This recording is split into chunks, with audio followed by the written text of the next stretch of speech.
So to every citizen watching at home tonight, no matter where you've been or where you've come from, this is your time. If you work hard, if you believe in yourself, if you believe in America, then you can dream anything. You can be anything. And together, we can achieve absolutely anything.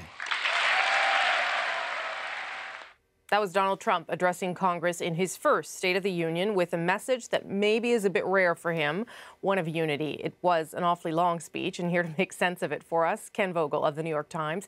He's in Washington tonight, and Philip Bump with the Washington Post, and he is in New York. Good to see you both. Let's start with the message of unity, because it was important, I think, for him to attempt something there. Ken Vogel, did he nail anything? Is there a chance that this may lead to something? Short answer, no. There's just no real incentive for Democrats to come to the table. On the issues where he did reach out, immigration was at the fore. He talked about a bipartisan deal to reform the nation's immigration laws with 4 key pillars, one of which was extending a pathway to citizenship to 1.8 million Dreamers. These are the immigrants who are brought to the United States as children illegally by their parents not through their own volition. This is a major Democratic issue that the liberal base has really seized on. There are 12 million of those folks here, so 1.8 million. Extending the pathway to citizenship for 1.8 million is not going to appease Democrats, liberals at least, and it's going to really upset those on his base who want to see a harder line. Now, for the folks on his base, he talked about having funding for a wall on the U.S.-Mexico border. That some Democrats may be amenable to it, but only if they're getting more in terms of Dreamers. He talked about ending the visa lottery for visas. This is where he says that people are granted visas through no merit, but rather just through a random drawing. It's not quite that simple, but that's how he characterized it. And also ending what he calls chain migration. Those two things are not going to be things that Democrats are going to be willing to work with. So on that one issue, you just see a microcosm of how difficult it is to really bring Democrats to the table in this challenging and really polarized political environment. Well, Philip, let me play a clip, first of all, of that message about immigration, and then I'll get your take on whether it's enough to bring two sides together.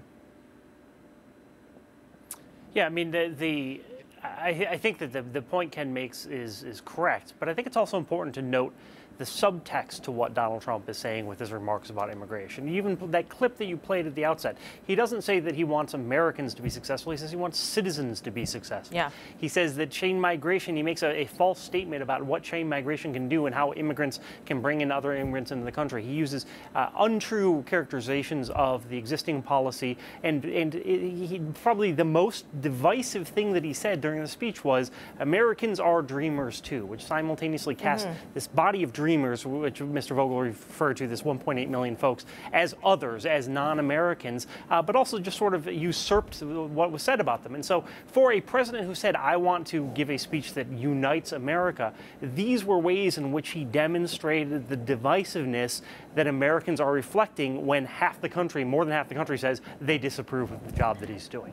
I like that Philip calls you Mr. Vogel, so I guess I have to now as well. There was some talk about foreign policy where he talked about how the U.S. is strengthening friendships around the world, but also restoring clarity about adversaries. But the only adversaries he mentioned, correct me if I'm wrong, Iran and North Korea.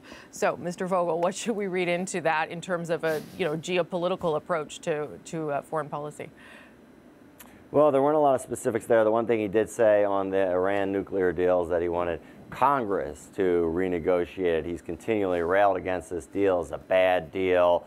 At various points, he's sort of suggested that he might decertify it, but he keeps on putting it back in Congress's lap.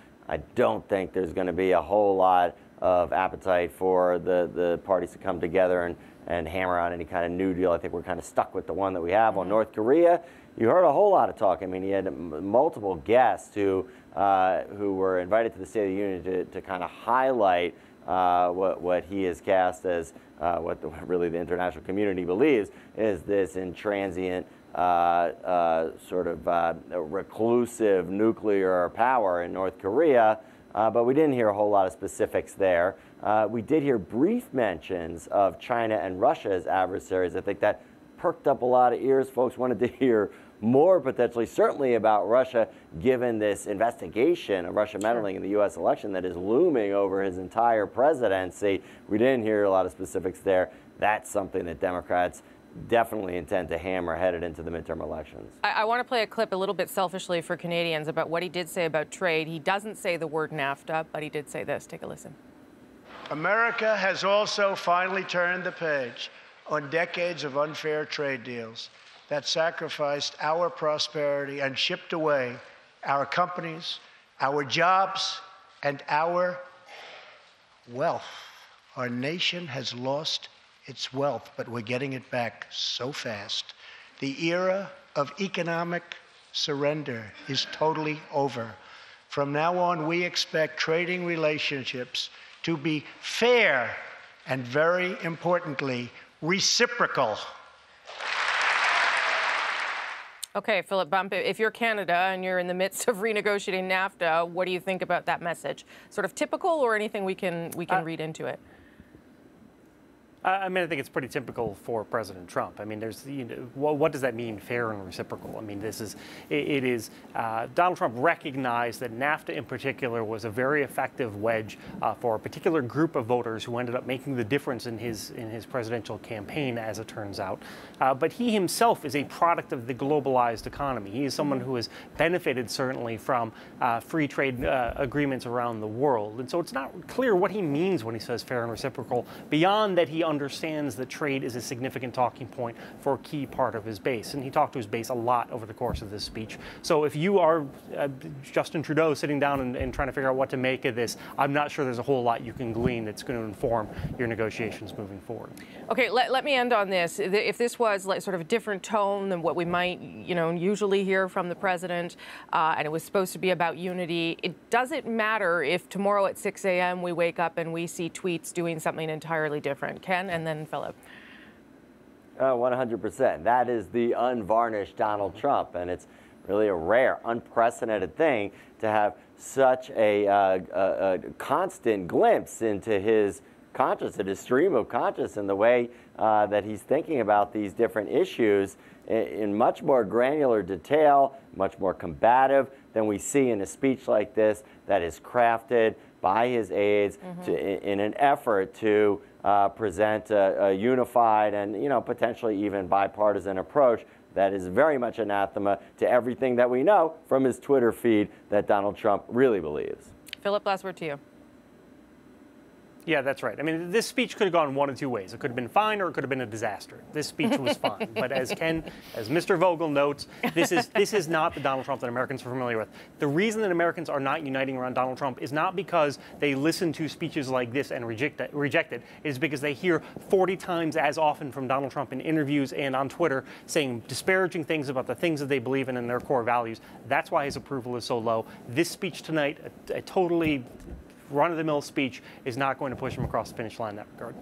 Ken Vogel, Philip Bump, thank you both, gentlemen. I know you still have a long night ahead of writing, so I appreciate it.